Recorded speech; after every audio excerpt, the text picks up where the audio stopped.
Bill Gates, the father of Microsoft, and his contribution to unveiling the digital era. William Henry Gates III was born on October 28, 1955, in Seattle, Washington. Was the only son of William H. Gates Sr., 1925–2020, and his first wife, Mary Maxwell Gates, 1929–1994. His ancestry includes English, German, and Irish/Scots-Irish. His father was a prominent lawyer, and his mother served on the board of directors of First Interstate Bank System and United Way of America. Gates's maternal grandfather was J. W. Maxwell, a national bank president. He also has an older sister Christiane, and a younger sister Libby. He is the fourth of his name in his family but is known as William Gates III or Trey, because his father had the "2" suffix. The family lived in the Sand Point area of Seattle in a home that was damaged by a rare tornado when Gates was 7 years old. According to Gates, when he was young, his parents wanted him to pursue a career in law. During his childhood, his family regularly attended a church of the Congregational Christian Churches, a Protestant Reformed denomination. Gates was small for his age and was bullied as a child. The family encouraged competition. One visitor reported that, it didn't matter whether it was hearts or pickleball or swimming to the dock, there was always a reward for winning and there was always a penalty for losing. At age 13, he enrolled in the private Lakeside Prep School, where he wrote his first software program. When he was in 8th grade, the Mothers Club at the school used proceeds from Lakeside School's rummage sale to buy a teletype Model 33 ASR terminal and a block of computer time on a General Electric, GE, computer for the students. Gates took an interest in programming the GE system in BASIC, and he was excused from math classes to pursue his interest. He wrote his first computer program on this machine, an implementation of tic-tac-toe that allowed users to play games against the computer. Gates was fascinated by the machine and how it would always execute software code perfectly. At 17, Gates formed a venture with Allen called Trafo Data to make traffic counters based on the Intel 8008 processor. In 1972, he served as a congressional page in the House of Representatives. He was a National Merit Scholar when he graduated from Lakeside School in 1973. He scored 1590 out of 1600 on the Scholastic Aptitude Tests, SAT, and enrolled at Harvard College in the autumn of 1973. He didn't stay at Harvard long enough to choose a concentration, but took mathematics, including Math 55, and graduate-level computer science courses. While at Harvard, he met fellow student and future Microsoft CEO Steve Ballmer. Gates left Harvard after 2 years while Ballmer stayed and graduated magna cum laude. Years later, Ballmer succeeded Gates as Microsoft CEO and maintained that position from 2000 until his resignation in 2014. Gates devised an algorithm for pancake sorting as a solution to one of a series of unsolved problems presented in a combinatorics class by Professor Harry Lewis. His solution held the record as the fastest version for over 30 years, and its successor is faster by only 2%. His solution was formalized and published in collaboration with Harvard computer scientist Christos Papadimitriou. Gates remained in contact with Paul Allen and joined him at Honeywell during the summer of 1974. In 1975, the MIT's Altair 8800 was released based on the Intel 8080 CPU, and Gates and Allen saw the opportunity to start their own computer software company. Gates dropped out of Harvard that same year. His parents were supportive of him after seeing how much he wanted to start his own company. He explained his decision to leave Harvard: "If things hadn't worked out, I could always go back to school. I was officially on leave." Microsoft and Gates launched their first retail version of Microsoft Windows on November 20, 1985, in an attempt to fend off competition from Apple's Macintosh GUI, which had captivated consumers with its simplicity and ease of use. In August 1986, the company struck a deal with IBM to develop a separate operating system called OS/2. Although the two companies successfully developed the first version of the new system, the partnership deteriorated due to mounting creative differences. The operating system grew out of DOS in an organic fashion over a decade until Windows 95, which hid the DOS prompt by default. In 1987, Gates was listed as a billionaire in Forbes magazine's first-ever America's Richest issue and was the world's youngest self-made billionaire with a net worth of $1.25 billion. Windows XP was released 1 year after Gates stepped down as Microsoft CEO. Windows 8.1 was the last version of the OS released before Gates left the chair of the firm to John W. Thompson on February 5, 2014. During Microsoft's early years, Gates was an active software developer, particularly in the company's programming language products, but his primary role in most of the company's history was as a manager and executive. He has not officially been on a development team since working on the TRS-80 Model 100, but he wrote code that shipped with the company's products as late as 1989. Jerry Pournelle wrote in 1985 when Gates announced Microsoft Excel, "Bill Gates likes the program, not because it's going to make him a lot of money, but because it's a neat hack." On June 15, 2006, Gates announced that he would transition out of his role at Microsoft to dedicate more time to philanthropy. He gradually divided his responsibilities between two successors when he placed Ray Ozzie in charge of management and Craig Mundy in charge of long-term product strategy. The process took 2 years to fully transfer his duties to Ozzie and Mundy, and was completed on June 27, 2008. Since leaving day-to-day operations at Microsoft, Gates has continued his philanthropy and works on other projects. On February 4, 2014, Gates stepped down as chairman of Microsoft to become technology advisor at the firm to support newly appointed CEO Satya Nadella. Gates provided his perspective on a range of issues in a substantial interview that was published in the March 27, 2014, issue of Rolling Stone magazine. In the interview, Gates provided his perspective on climate change, his charitable activities, various tech companies and people involved in them, and the state of America. In response to a question about his greatest fear when he looks 50 years into the future, Gates stated, "There'll be some really bad things that'll happen in the next 50 or 100 years, but hopefully none of them on the scale of, say, 1 million people that you didn't expect to die from a pandemic, or nuclear or bioterrorism." Gates has widely been looked at by media outlets as an expert on the issue, despite him not being a public official or having any prior medical training.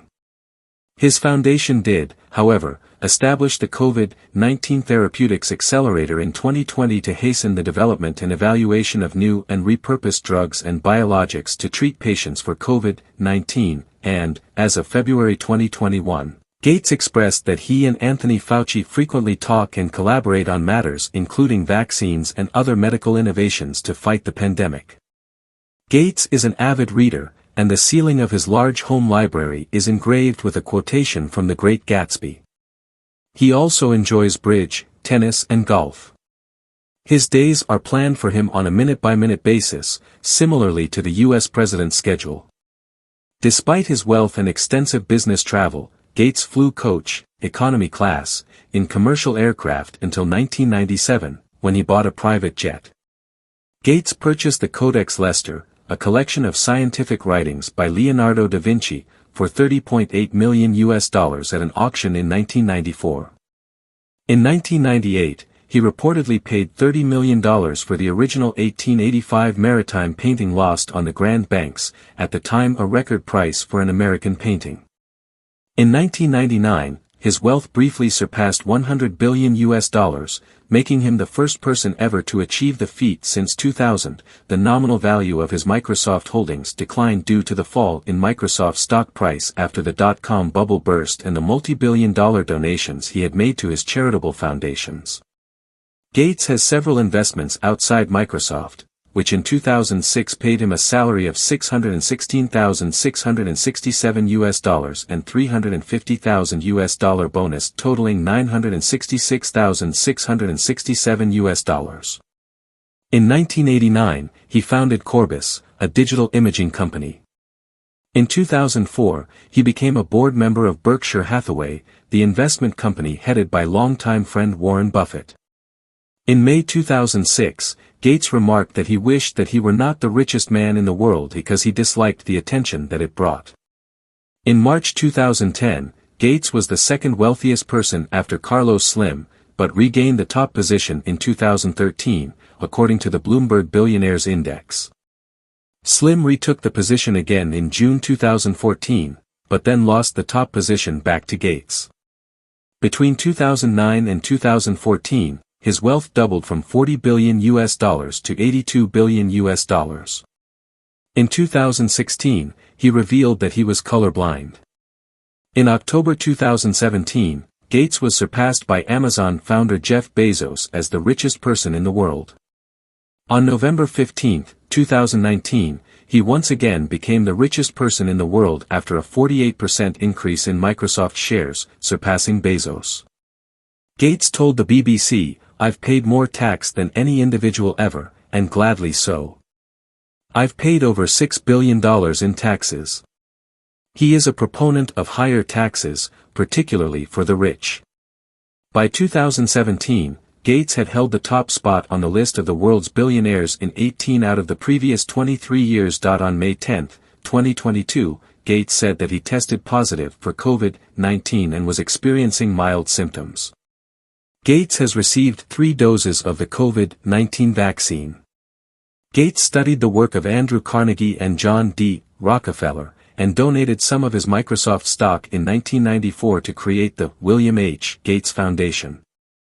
In 2000, Gates and his wife combined 3 family foundations and donated stock valued at $5 billion to create the Bill and Melinda Gates Foundation, which was identified by the Funds for NGOs Company in 2013 as the world's largest charitable foundation, with assets reportedly valued at more than $34.6 billion. The foundation allows benefactors to access information that shows how its money is being spent, unlike other major charitable organizations such as the Wellcome Trust.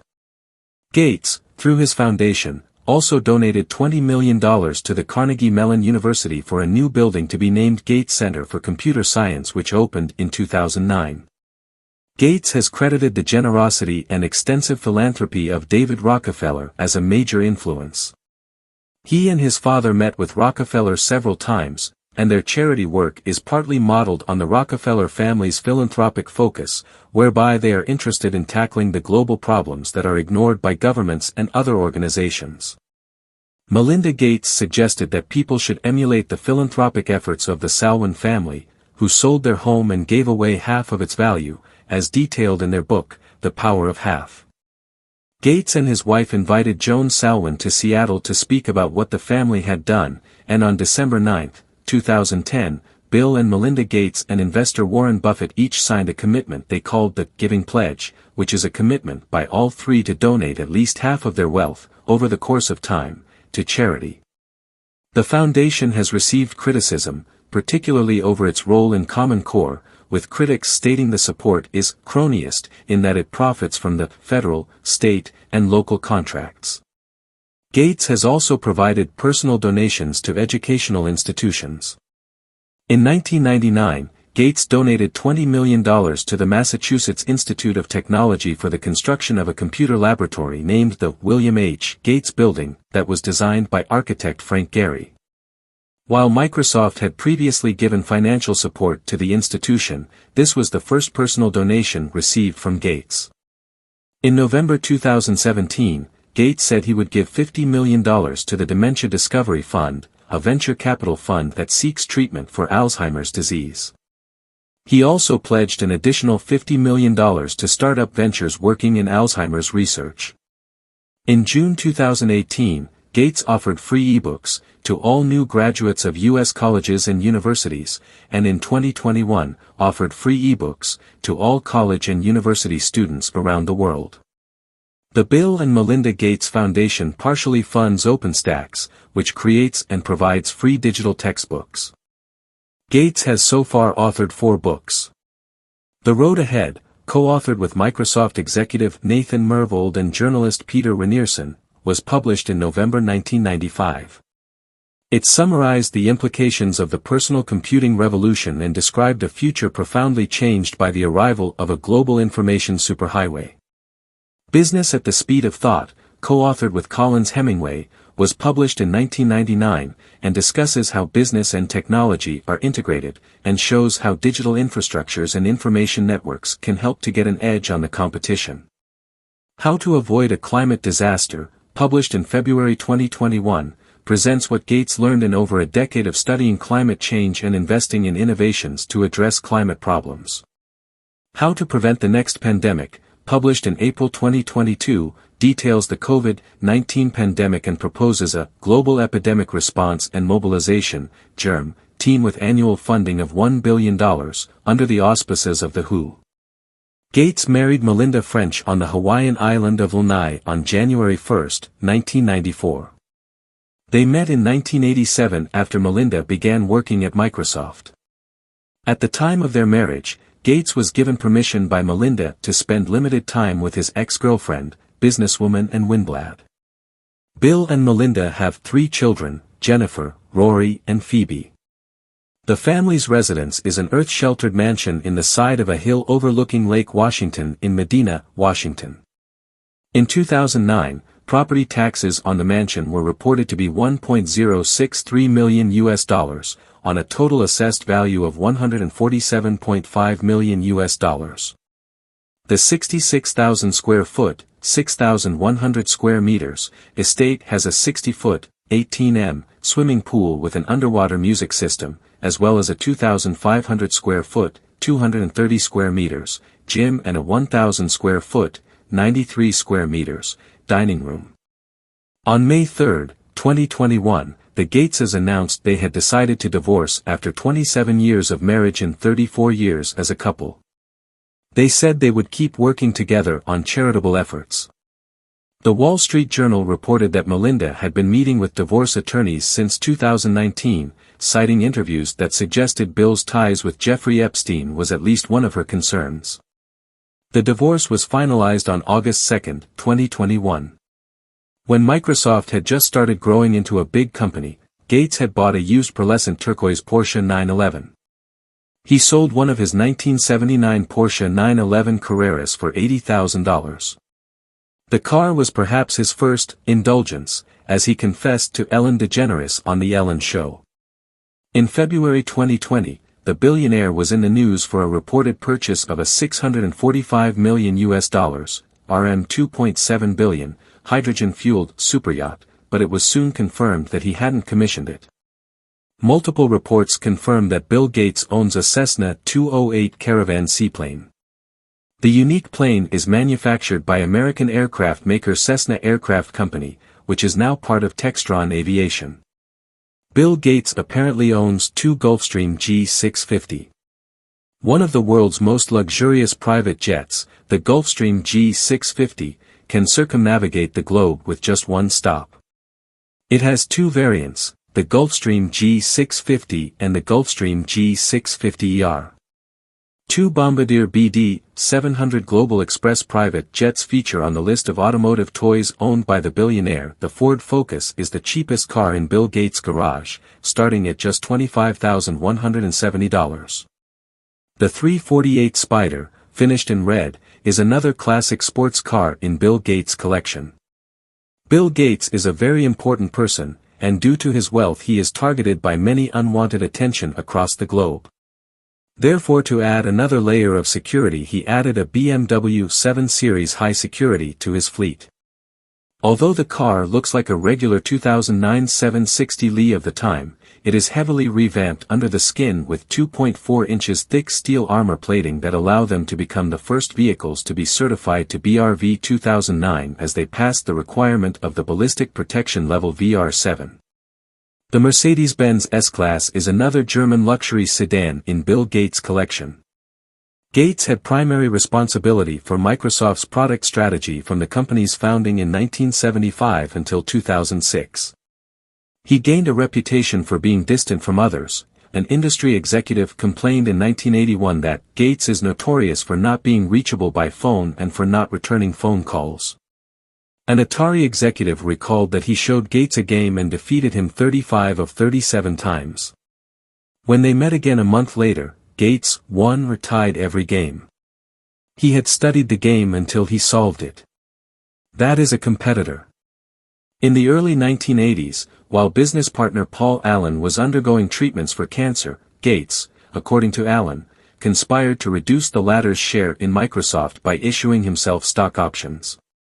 In his autobiography, Allen would later recall that Gates was scheming to rip me off.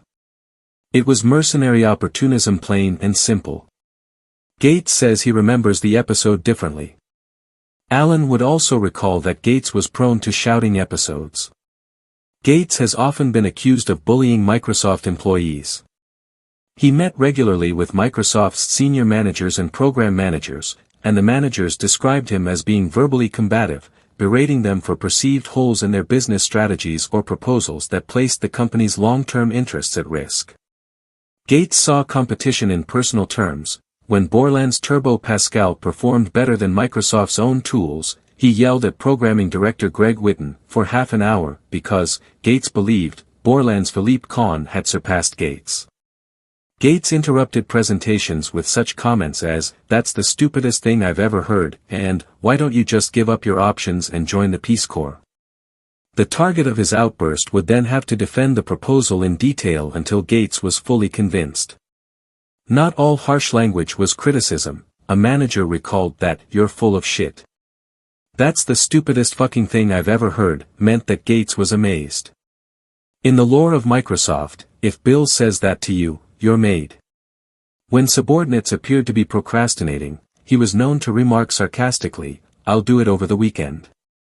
In 2019 New York Times article reported that Gates's relationship with financier Jeffrey Epstein started in 2011, just a few years after Epstein was convicted for procuring a child for prostitution, and continued for some years, including a visit to Epstein's house with his wife in the fall of 2013, despite her declared discomfort. Gates said in 2011 about Epstein, "His lifestyle is very different and kind of intriguing, although it would not work for me." It has also been reported that Epstein and Gates met with Nobel Committee Chair Thorbjorn Jagland at his residence in Strasbourg, France in March 2013 to discuss the Nobel Prize. Also in attendance were representatives of the International Peace Institute, which has received millions in grants from the Gates Foundation, including a $2.5 million community engagement grant in October 2013. In 2023, it was reported that Epstein threatened to expose an alleged affair Gates had with a Russian bridge player. Bill Gates stands as a towering inspiration due to his transformative impact on technology and philanthropy. Co-founding Microsoft, he pioneered the personal computer revolution, shaping the digital landscape. Gates' unwavering passion, foresight, and relentless pursuit of innovation showcased the power of entrepreneurship. His transition from a tech titan to a dedicated philanthropist, committing vast resources to global health and education through the Bill and Melinda Gates Foundation, exemplifies a profound commitment to societal betterment.